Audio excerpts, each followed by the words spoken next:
probably been told to eat some of these foods, or at least not to worry about them. But the truth is these 13 foods are some of the worst things you can eat if you're trying to lose weight.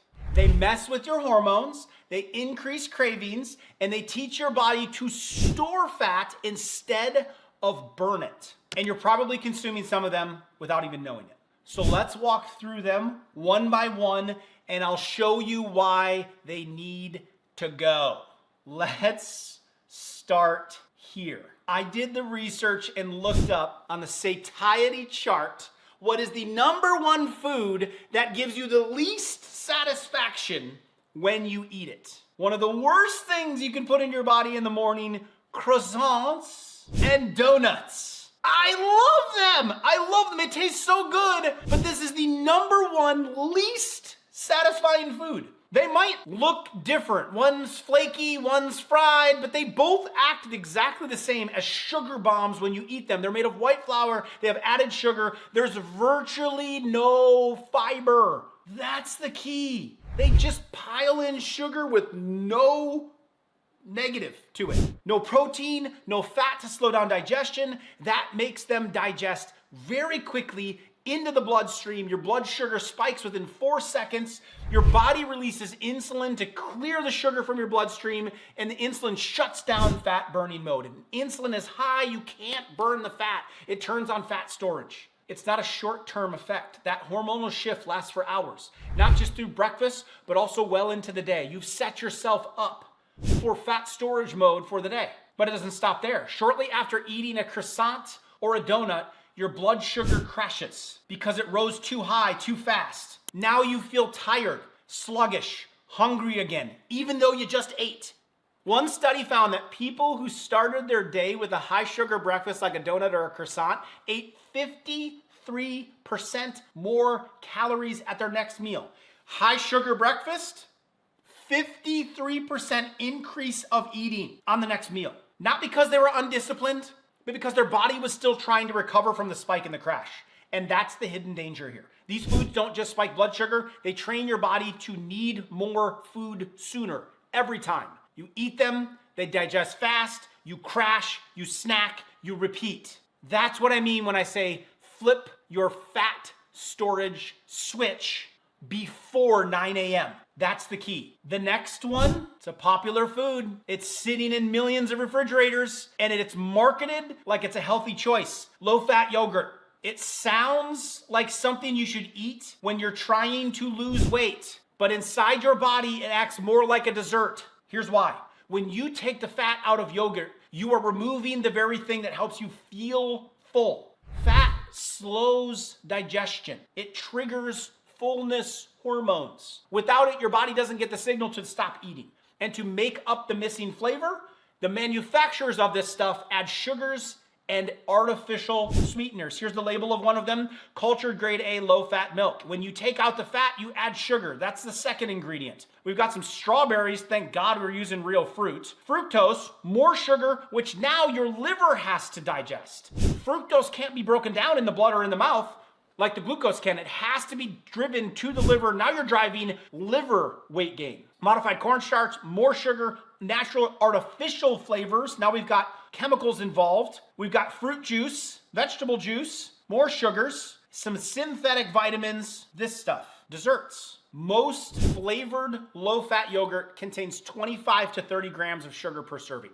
That's more than some candy bars. And in some cases, that sugar triggers the same blood sugar spike and fat storage cascade that we talked about earlier. But that's not all. Low-fat yogurt is usually low in protein. It's low in fiber. So even after eating 150 to 200 calories, your body still feels like something's missing. Fiber and protein are important. So it's sweet enough to feel like food, but it doesn't keep you satisfied. And if it's sweetened with artificial sweeteners like sucralose, that can make things even worse. These have been shown to disrupt gut bacteria, interfere with the hunger and the fullness hormones, increase cravings, even without extra calories. So you're left with a food that tastes like a treat, but it doesn't satisfy you, and it confuses your body's appetite and regulating system. This isn't just a food that fails to help. It's one that keeps your hunger running even when you think you're eating healthy. The next one shows up in break rooms, bakeries, and breakfast trays everywhere. Muffins. They're warm, familiar, often dressed up with words like bran, blueberry, multigrain. And because they're baked, not fried, they seem like a much better option. But muffins are one of the most deceptive foods on this list. Here's why. The average muffin today is about 4 ounces. A couple decades ago, it was closer to 1.5 ounces. That means muffins are now more than 2.5 times the size that they used to be. And inside that overdosed portion, you're getting about 470 calories and 39 grams of sugar from just one. But you wouldn't think of that. Not that way. It's not greasy. It's not covered in frosting. Some of them are, but a lot of times not. It fits in your hand. It comes from a bakery. It's not a vending machine, so it feels like a safe choice, but nutritionally, muffins are low in protein, low in fiber, and full of refined carbs. That means they digest quickly and they don't trigger the hormones that tell your brain to stop eating. This is the one I grew up with. Mama Living Good made these all the time. They were sitting on the counter and I loved them. I loved the top of the muffin. But that enriched bleached flour with very little fiber and fake synthetic vitamins that are toxifying you. Thank God it had some blueberries, but with the blueberry it had liquid sugar,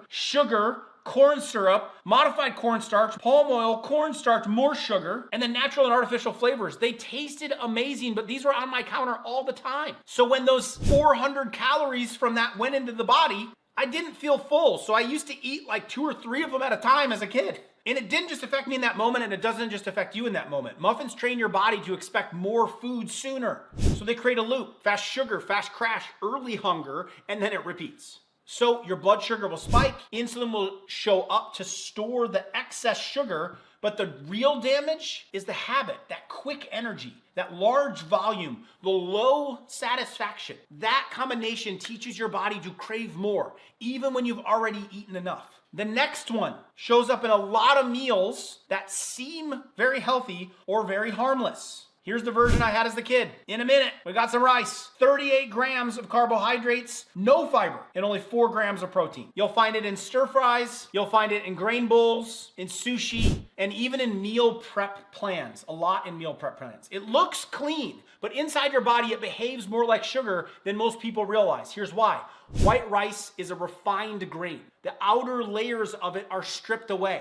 It removes the fiber. You want more fiber if you're gonna have rice. It removes the healthy fat. It removes most of the nutrition. What's left is a fast burning starch. Your body starts to digest those in 4 seconds. Blood sugar immediately goes up, insulin immediately released, and if you're not using that energy immediately, your body stores it as fat. You're putting yourself instantly into fat storage mode.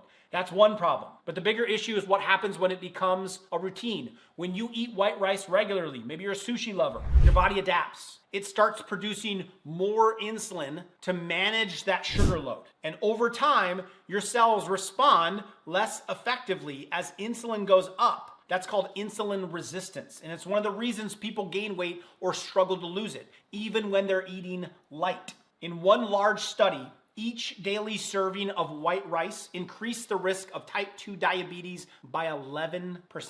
So what's the long-term effect? You're training your body to run on fast carbs, not fat. You're fueling with fast carbs, not fat. And that keeps your metabolism stuck in storage mode. Even if your calories are controlled, you're cutting calories. Over time, it adds up. One long-term study found that people who ate 2 or more servings of white rice or white bread per day were 43% more likely to become overweight or obese compared to those who ate it once a week or less. Even when calories and exercise were kept exactly the same in this study, 43% gain when you're eating it daily. White rice doesn't help you stay full either. It's low in fiber, as you just saw. It has almost no protein or fat. So it digests fast, and then it leaves you looking for more food sources sooner. And keep in mind, while white rice is often the base of the meal, not just a side, it fills most of the plate or in the bowl, right? Like put it all over on the bottom, but it delivers almost nothing in terms of long-term energy or satisfaction, satiety. So it's marketed as healthy, served in health food bowls, but inside your body, it behaves like sugar. If it's part of your routine, it may be the reason that your body is storing fat, not burning it. Next up, number 5, it's the food that taught most of us to start the day with sugar. and we're still paying for it. This is what I was taught almost every day. They're great. A bowl of 42 grams of total carbohydrates, 1 gram of fiber, 22 grams of sugar, synthetic vitamins. This is what we're filling our bodies with. Right behind this, I snacked on these for most of the day. Cereal bars. On the boxes of these, they don't look that bad. These fruits and nuts and highlights, naturally flavored, but look at the length of this list of ingredients. 24 grams of carbohydrates, 1 gram of fiber, 12 grams of added sugar, 1 protein. This is immediately going in, and it would not satisfy me, so I would eat a giant bowl of this. I would use a Tupperware bowl, so I had like a triple serving, and then I would eat 2 or 3 of these at a time. And that's what I was taught as a kid. And I bet a lot of you were too. A lot of them have a heart symbol on it. Whole grain stamp. Just a handful of sugar per serving. But what no one tells you is no one eats the serving size. The typical label says 1 cup. Who the heck eats 1 cup of cereal? That's the size of a coffee mug. Real life? You're eating 2 to 4 times that easily. So that 8 grams of sugar on the label is more like 16 or 24. Changes everything about how your body responds. You're hitting your system with a big dose of fast burning carbs. There's no fat, virtually no fiber, nothing to slow that fast hit of carbs down. So your blood sugar spikes, and it spikes fast. Insulin's released, your body shifts to fat storage mode. And then comes the crash. Now you feel tired, you feel sluggish, you feel hungry again, even though you just ate. Starting with a high sugar breakfast, one study found, means eating 53% more calories in the next meal. I will keep repeating that. That's a full day hunger spike, caused by what you ate the first thing in the morning. The cereal bars, they're built on the same stuff. Sugar, refined grains, seed oils. It's not enough protein or fiber as advertised on the label, not enough to make a difference in the body. They taste good, you gotta be very careful with bars, but they don't satisfy you because a lot of them are fast carbs. And then they leave you hungry and cravings running full speed ahead. So even though they're marketed like smart choices, they work against everything to do with your metabolism. Number 6, the next one. This one got some evilness to it, and I have an edge to it for Dr. Livinggood. The next one is marketed like it's a smart, healthy choice. Artificial flavors. Your sweet and lows, your equals, your splendas, your sucraloses, your asulfamine, your ACE-K, your aspartame, these artificial sweeteners. You'll see these in everything from protein powders, healthy protein powders, flavored drinks, health drinks, 0 calorie, anything skinny. They're in so many health products. It's sickening to me. The most common one, sucralose, the ingredient behind Splenda. Here's what most people don't realize. Even though it has 0 calories, sucralose can still cause weight gain. And not just a little bit. It makes you eat more, store more, and burn less. Let me break it down. First, appetite. Sucralose disrupts your hunger signal. It interferes with leptin, the hormone that tells your brain you're full. So even after a meal, your body doesn't feel satisfied. It makes you want to eat again, even if you just ate like 20 minutes ago. Second, your gut. Sucralose damages the healthy bacteria in your gut, especially the really beneficial one. Bifidobacteria, lactobacillus. These are ones that are really needed for your immune system and your gut health. They help to regulate weight loss, inflammation, blood sugar. When those bacteria go down, your ability to burn fat and control craving goes down with them. Third, what it turns into. Gut bacteria convert sucralose into a compound called sucralose 6-acetate. And this compound has been shown to damage the DNA, break down the gut lining, and increase inflammation. And the more inflamed your body is, the harder it is to lose weight, the harder it is to keep it off. Fourthly, the liver. Sucralose gets priority clearance by the liver. The liver is going to deal with sucralose first. This is why I call it the #1 most dangerous health food ingredient on the planet, because the liver prioritizes it to clear it. It prioritizes it over processed foods, medications, other toxins, excess energy from your last meal. Everything gets prioritized for the sucralose to deal with and isolate that. All that from something that's supposed to help you lose weight. It's not just in diet soda. It's in protein bars, flavored waters, yogurt, sauces, even toothpaste. There's a mouthwash that I saw over the weekend that had it in there. Why is there sucralose in the mouthwash?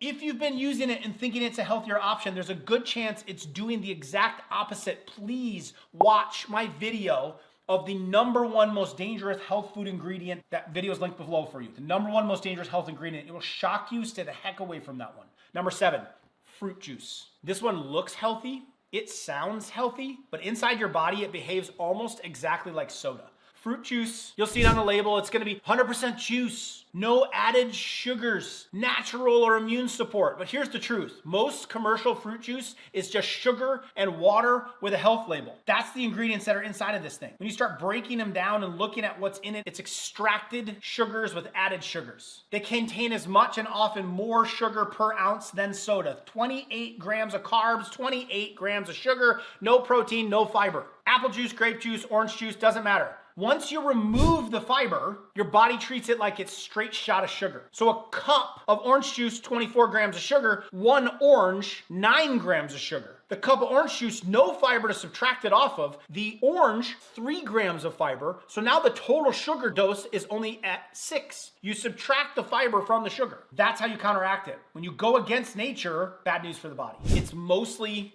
fructose. And that matters because fructose isn't used by your muscles like glucose is. It's not used in the gut or other areas. Fructose is only processed by your liver. And when the liver gets more than it can handle, it converts the excess into fat, specifically triglycerides. Those go up in your blood. That blood fat goes up and your belly expands. That's how fruit juice, even without added sugar, can still lead to weight gain, fatty liver, and insulin resistance. And the numbers behind it are even more surprising. It takes about 3 to 4 oranges to make 1 glass of orange juice. You'd never eat that many oranges in one sitting. But in the liquid form with the fiber removed, it goes down in seconds.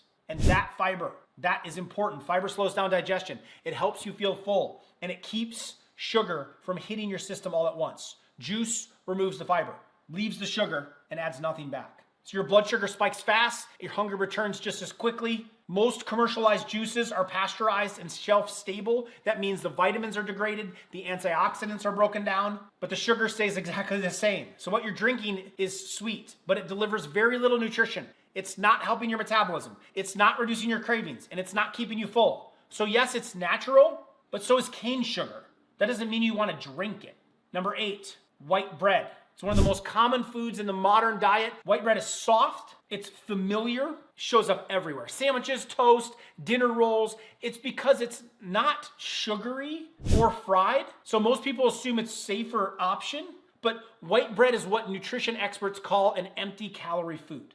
Here's what that means. Okay, I'm talking white bread. It gives you energy, but not nutrition. It has no fiber, no healthy fat, and almost no protein. White bread. So what's left is fast digesting starch that your body has to quickly break down and starts to store almost immediately. You eat it, the blood sugar rises, insulin gets released, your body shifts into fat storage mode again and again.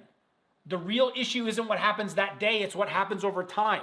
A European study showed people who ate 2 or more servings of white bread were 43% more likely to become overweight or obese, even when controlling for calories and activity. And in a separate 4-year clinical study, people who increased their white bread intake gained an average of 2.4 centimeters around their waist. Those who ate less didn't. That kind of waist gain doesn't just show up on the outside. It usually means that there's fat building up around the internal organs, and that's the kind of fat that causes real problems. It's called visceral fat. It's not just something that you can pinch. It's metabolically active. It interferes with the hormones that your body uses to burn the fat, to control your blood sugar, to manage your inflammation levels. So it means you slow down metabolism. It's going to raise heart risk, heart disease risk, insulin resistance. Makes it harder to lose weight. So even if you're eating well, you can't. So why does white bread do it? Your body treats it like fuel, but it burns through it way too fast. When there's bread with no fiber, when there's bread with no fat, when there's bread with no protein. If you're gonna have breads, we need fiber, we need protein. You're left unsatisfied and primed to eat a lot more later. White bread fills space on the plate. So when it comes to the table at a restaurant and they set it there, I pass. Your metabolism will thank you for it because you're not stuck in storage mode. Every time you eat bread at that meal, toast at breakfast, sandwich at lunch, a roll at dinner, none of it feels like too much. But over time, it starts to increase the waistline very slowly. That's leading to the reason why your body can't seem to let go of the extra fat. Number 9, French fries. Let's talk about the food that's topped every list for long-term weight gain. Every single one of them, top of the list is French fries. In a 20-year Harvard study that tracked 120,000 people, French fries were the #1 food most strongly linked to long-term weight gain. More than soda, more than sweets, more than chips, more than all other foods, fries. And the reason might surprise you. Fries are made from refined white potatoes, stripped of almost all of their fiber. So the starch breaks down so quickly, just like sugar. Your blood sugar rises fast, your insulin follows, and when you're not using that energy right away, it gets stored as fat. But it's not just the carbohydrates. Fries are also cooked in industrial seed oils like canola and soybean. Those oils are often reheated over and over and over, repeatedly heated oils. If you have not watched my video on that, I highly recommend you do it. That breaks them down into toxic compounds. They get more toxic the more times they're heated. It triggers inflammation. Inflammation blocks the body's ability to burn fat. So now you've got a food that spikes blood sugar and a cooking method that interferes with your body's metabolism, and nothing to slow it down. Fries don't contain fiber, they're not filling, they're so easy to overeat. And that's why you can go through an entire basket without even realizing how much you had. And then we dip them in high fructose corn syrup called ketchup. They combine salt, starch, fat, just lights up your brain as a reward system. But it doesn't tell your body to stop, and over time that rewires your eating habits. The body starts to crave more and more. It stores more of what you don't burn. And you don't even feel like you're overeating because you've never truly been full. The average American eats 30 pounds of French fries per year. That's not a side dish. That's a slow, steady pattern that keeps your body stuck in fat burning mode. Number 10 is alcohol. Let's talk about a big one, especially for people who think they're doing everything right, but still can't lose the belly fat. Alcohol. You might not think of it as a food, but it plays a major role in your metabolism. Here's what most people don't realize. When alcohol enters your system, everything else stops. Your metabolism drops what it's doing and then switches to processing the alcohol first. So that means you're not burning fat, you're not breaking down other foods that you might have just eaten, and anything you've eaten alongside of the alcohol, it gets stored, often as fat. But it's not just that. Alcohol also messes with your hunger hormones. It raises your ghrelin levels. That's the one that makes you feel full, tells your brain, let's stop eating or let's eat. So people end up eating more and usually worse after a drink or two, right? You have a drink or two, and then you're like, your guard comes down and you're willing to eat more, and it's cranking up the ghrelin hormone telling you, ooh, yeah, let's eat, let's eat. It's not about willpower. It's about what alcohol does to your brain, to your cravings, and your ability to burn fat. Something else to keep in mind, a single glass of wine has about the same calories as a slice of cake. Doesn't feel like you've ate anything, so then it's easy to have 2 or 3 without thinking about it. Now pair that with a few fries, a late night snack, or something sweet, and you've created a perfect storm for fat storage with nothing in your system to burn any of it off. And then alcohol turns into hunger, blocks fat burning, throws off the hormones that help you control your cravings and your metabolism. And that's why for a lot of people, alcohol isn't just slowing the progress, it's completely overriding it. Number 11, this one surprises a lot of people, especially those trying to make better choices. Soda, especially diet soda. And I can't believe it still surprises a lot of people, but diet soda and regular soda, it's a sugar bomb. It's a toxin bomb, no question. Here's the twist. Diet soda may be just as bad and in some studies worse for your waistline. In fact, a 9-year study showed that people who drank diet soda daily gained 3 times more abdominal fat than those that didn't. Let that sink in. 3 times more belly fat from a drink with 0 calories. How does that happen? Back to the artificial sweeteners, the ones like sucralose or aspartame or ACE-K. Hundreds of times sweeter than sugar. They don't contain any energy, and your brain tastes sweetness and prepares for calories. But the calories never come. They disconnect and confuse your appetite signals. Your hunger hormones stay active because they were looking for food, but they got tricked. So you end up eating more later, and you don't even realize it. One study found that people who drank a sucralose-sweetened drink before a meal ate 30% more calories than those who didn't. So even though it says 0 calories on the can, your body still reacts in a way that promotes weight gain. That's what makes it so misleading. You drink it to lose the weight, but it might actually be the reason that you're gaining the weight. Number 12, the next one is so common, so easy to overeat. Probably the easiest one to overeat of all the foods, even French fries. Most people don't even realize it's holding them back. Potato chips. Crunchy, salty, satisfying. They're also one of the most fattening foods you can eat on a regular basis.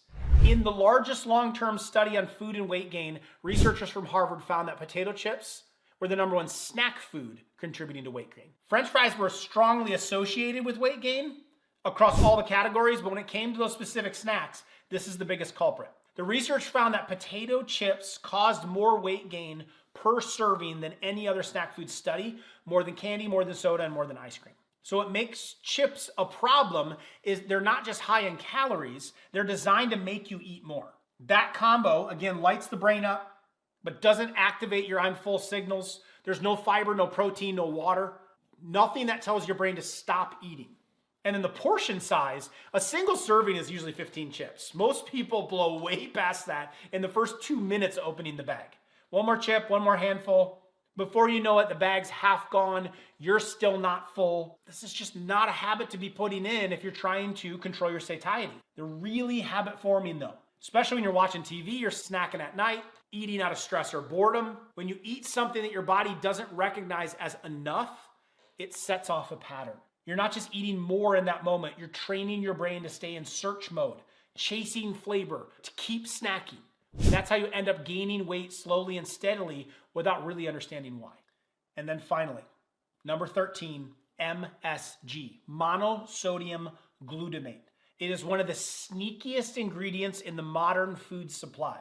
Most people think it's just in fast foods or in restaurant takeout. But here's a picture of a bunch of very common foods that contain MSG. Shows up in far more places than you'd ever expect it. It may already be in your kitchen. I'm talking canned soups, frozen dinners, salad dressings, snack chips, instant noodles, flavored meats, even high protein bars, snacks marketed as healthy. What makes it so misleading is if food companies add MSG directly, they have to list it as monosodium glutamate. But if they use the ingredient that contains MSG, like a yeast extract or a hydrolyzed soy protein, the FDA does not require these companies to say that MSG is in the product. That's how it ends up hiding in names like yeast extract, even some natural flavors, glutamic acid, autolyzed yeast, hydrolyzed anything, except for collagen. That's totally different. So even if you've been checking labels and you're trying to avoid MSG, there's a good chance you're still eating it without even realizing it. MSG doesn't make food more nutritious. It makes food harder to stop eating. It stimulates your taste buds and your brain's reward system, but it doesn't activate the hormones that tell you to slow down or stop. So that disconnect is why MSG is so dangerous. In one study of 752 people, those who consumed more MSG had 2.1 times higher risk of being overweight, even when they ate the same number of calories and exercised the same amount. That means MSG isn't pushing you to eat more, it's programming your body to store the fat. It does that by interfering with leptin, the hormone that signals fullness. And when leptin can't do its job, your body stays in appetite mode even after a full meal. And the use of MSG isn't slowing down. In the 1950s, Americans consumed about 1 million pounds of MSG per year. Today, that number's exploded. 300 million pounds, and most of it is buried in foods that look totally normal on the surface. MSG isn't added to make food healthier. It's added because it makes food harder to stop eating. It keeps your hunger turned on. It blocks the I'm full signal, and it tells your body to keep eating and keep storing even when you don't need more food. Okay, now that you've cut out the foods that make you hungrier and stall fat loss, the next step is to fuel your body with the right ones. In my next video, I will break down the 13 best foods to help lower cravings, improve energy, and flip your metabolism back into fat burning mode. These are the foods I recommend most, and some of them might surprise you. Click here to watch that video next, and I'll see you there.